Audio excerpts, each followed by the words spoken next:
Assalamualaikum warahmatullahi wabarakatuh. Selamat jumpa lagi Bagus dengan LB Shop Channel yang Desa. Mudah-mudahan para bosku selalu kesehatan dan selalu dilancarkan rezekinya, amin.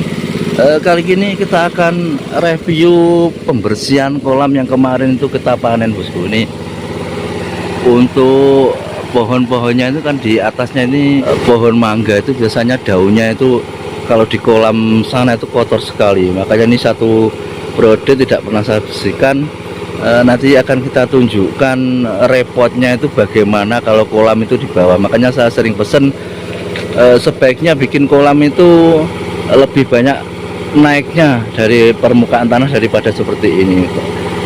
Kalau kolam banyak ke bawahnya dari permukaan tanah, kita itu sanitasinya yang repot bosku ya. Seperti itu kita pakai pompa air diesel malah boros nanti.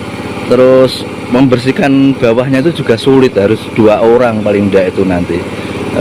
Dan ini sudah saya bilang dari kemarin, kolam saya yang pertama atau yang tertua, jadi saya tuh dulu belum mikir konstruksinya, yang penting bikin kolam. Makanya itu saya share, saya jadikan video dari kemarin biar bosku nanti kalau bikin kolam, terutama pemula, kalau yang sudah biasa ya pasti tahu, kalau pemula supaya lebih banyak ke atasnya daripada ke bawahnya. Kalau banyak ke atasnya, kita membersihkan atau mengurangi air itu tinggal kita jebol, pembuangannya sudah bersih, airnya sudah keluar. Kalau seperti ini tidak bisa bosku, soalnya antara permukaan tanah dan kedalamannya kolam itu tidak imbang, masih dalam kolamnya. Perlu kita sedot pakai diesel seperti ini, nanti akan kita tunjukkan bosku.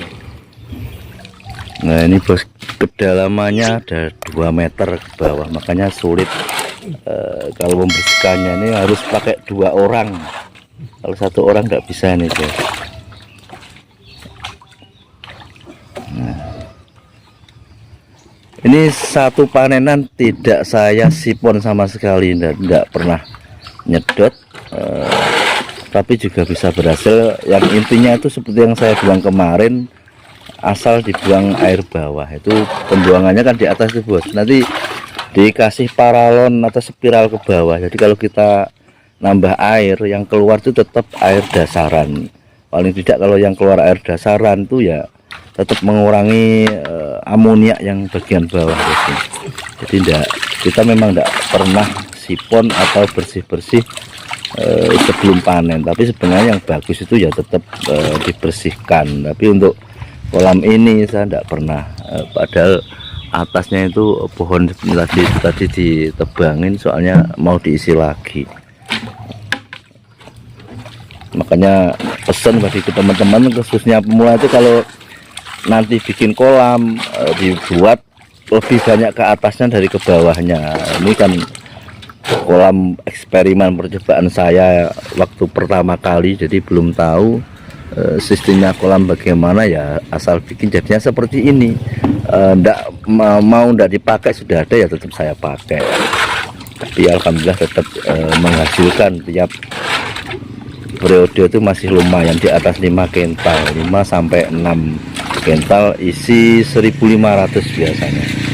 Nanti habis ini sebaiknya diadakan pengapuran bosku, kalau waktu ya turun itu, jadi dikasih dilapur kapur itu dindingnya.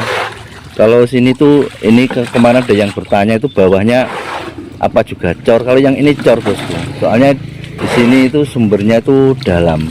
Jadi kalau ndak dicor biasanya itu ya airnya sulit berhenti. Terus sekalian kalau sumber dalam itu nanti waktu kita keringkan seperti ini, mata air yang dari bawah itu ndak nyundul, ndak keluar bosku. Tapi kalau tempatnya itu sumbernya dangkal, tidak berani seperti ini santai langsung kering seperti ini bosku. Biasanya itu sumber naik, nanti biasanya jebol, baik itu terpal ataupun cor itu. Kalau mata airnya itu mata air dangkal, dia akan nyendul keluar, tetap tidak pas, bisa jebol. Nah, ini untuk daerah pas untuk kolam ini itu sumbernya itu dalam, makanya saya tetap saya cor bagian bawah. Kedalaman ya ada 2 meter seperti kemarin yang saya bilang. Saya tidak mengada-ada, kolam ini kedalamannya sekitar 2 meteran. Ya yang jelas kalau repotnya seperti ini waktu sanitasi habis panen membersihkan sama mengurangi airnya tetap pakai diesel. Kalau kolam yang di atas yang cenderung banyak ke atasnya itu tidak perlu pakai diesel, biasanya sudah diatur pembuangannya. Begitu kita buka pembuangannya, air sudah keluar. Soalnya menggantung kalau kolam yang atas itu, tapi kalau kolam yang bawah ini tetap kita harus pakai diesel. Terus membersihkannya itu juga perlu 2 orang.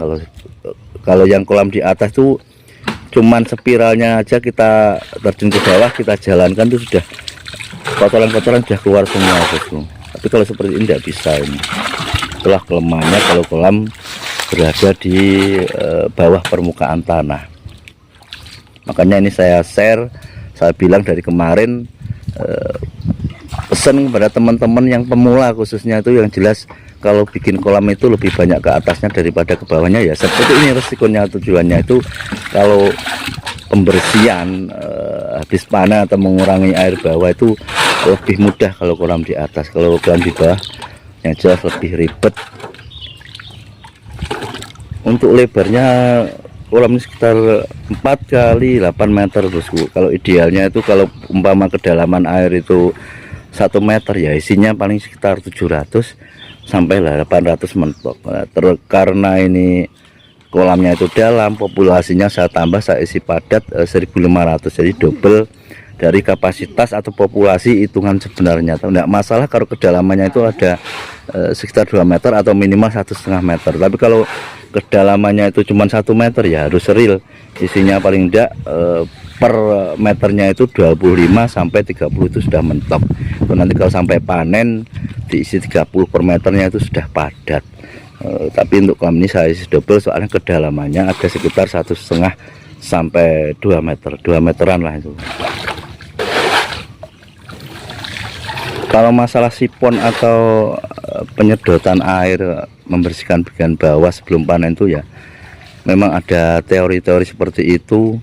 Ya memang sebaiknya seperti itu untuk menangani biasanya ikan itu rewel. Tapi kalau saya tuh selama ikan itu tidak rewel, saya tidak pernah membersihkan bagian bawah. Jadi ikan itu tergantung kebiasaannya.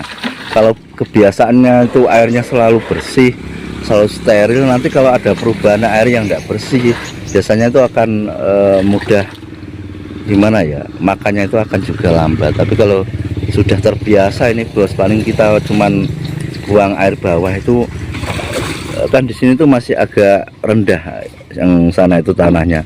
Nanti kalau saya isi terus sama air sampai penuh itu tetap keluar airnya.